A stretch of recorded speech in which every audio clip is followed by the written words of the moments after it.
welcome to Midnight Slumber. I am your host, Zach Miller.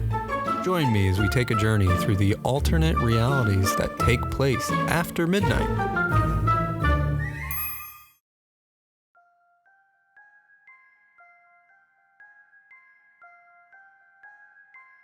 Exams are something students usually study for, but what happens when there is a surprise exam? Enjoy this story, Extra Credit.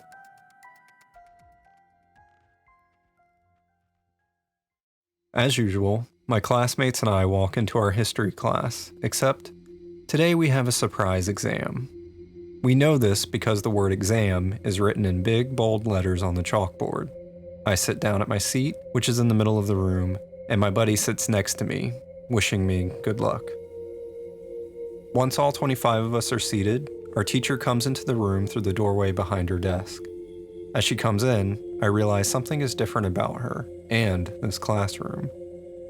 She is wearing a big black top hat with bright feathers sticking out of it, along with a brightly colored dress. She usually just wears blue jeans and black or brown t-shirts. The room is livelier than I remember.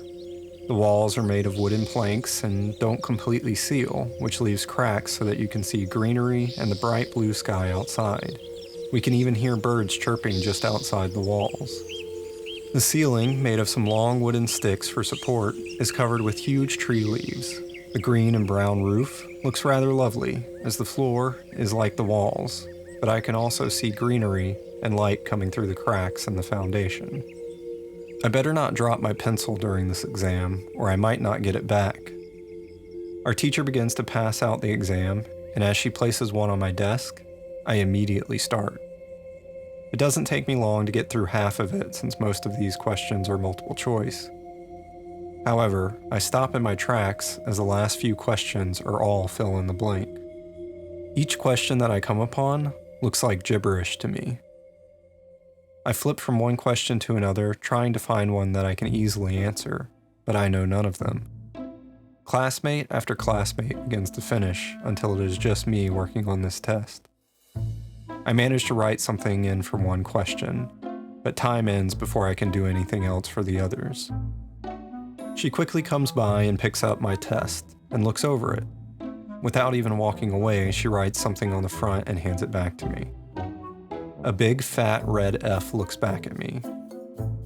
She doesn't leave my side, but leans over and says that I can add extra credit to that exam by joining the field expedition that most of my class has signed up to go on.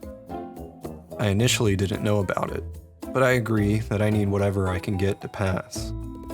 She stands, and the class follows her. My buddy pats me on the shoulder as we stand and tells me not to worry about it. Easy to say for someone who got an A. Stepping out of the classroom, I realize that we are high up in the trees. Clouds pass far below us as we walk across the wide rope bridges connecting to other classes. The tree we are in is massive, holding at least 20 or more classrooms, but we are in a forest with similar trees. Students of all ages are going from classroom to classroom. My class makes its way around the main trunk and down a few stories where our train awaits us.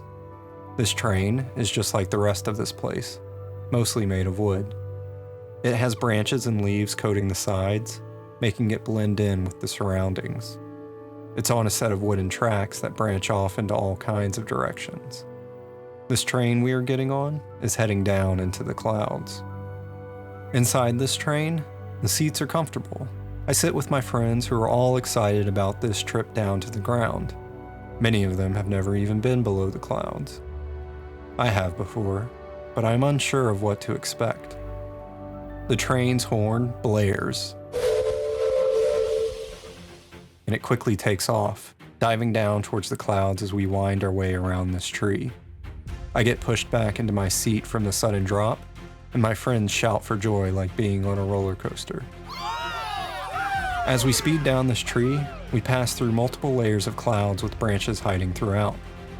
Even in the cloud layer, there are buildings of all kinds.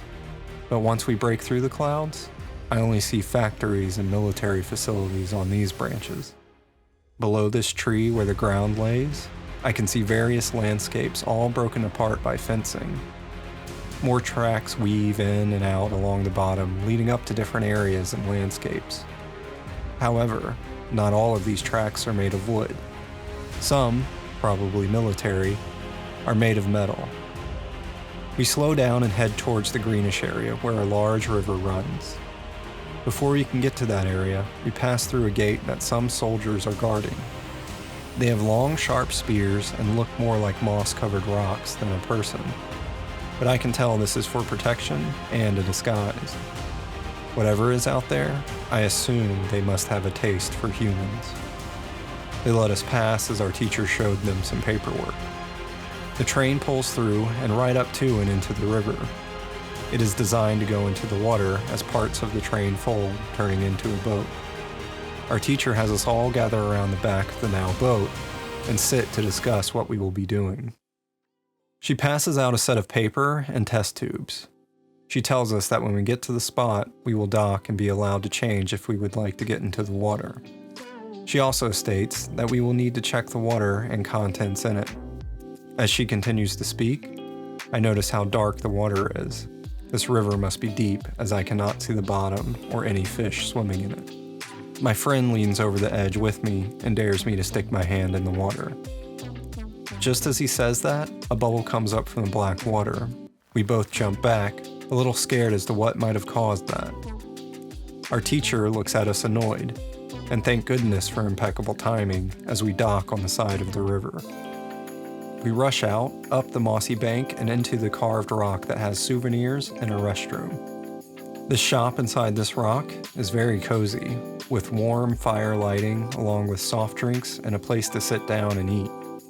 My friend tells me that his sister used to come down here every spring break, saying that it's a huge party hub during that time. I can see partly why, as it is a pretty cool place to hang out. We both quickly change in the bathrooms, which are also unique, as they are a small cave system. I head back out to join our class, which some of the students go off on their own, grabbing floats from the store and chilling out on the river, as it is very still. Our teacher shows us what to do by taking water samples to see how healthy the river is. Once she finishes, she lets some of the students run off to experiment, and the few of us who are left get to participate in something else. She pulls out a red basket and flips the lid wide open. Inside are a dozen or more crabs, each the size of a large dinner plate.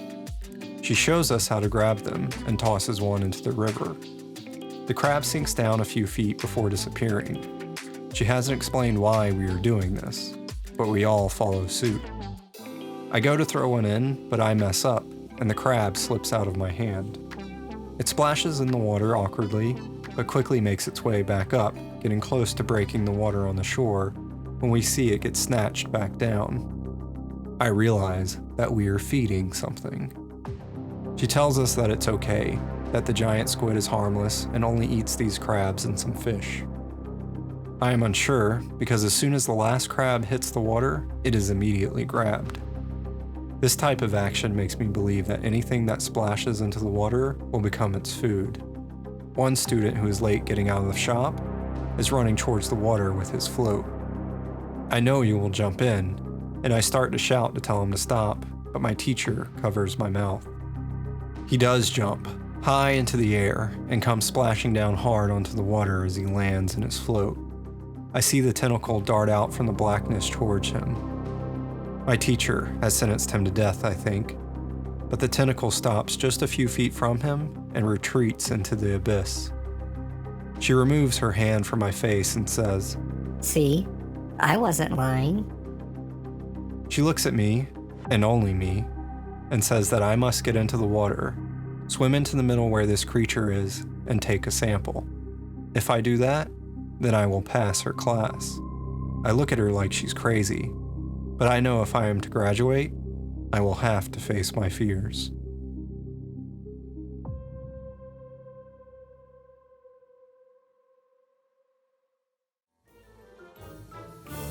Thank you for listening to tonight's episode.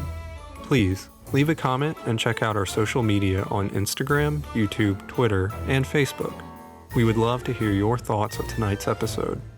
I'm your host, Zach Miller, and thanks for listening. Have a good midnight slumber.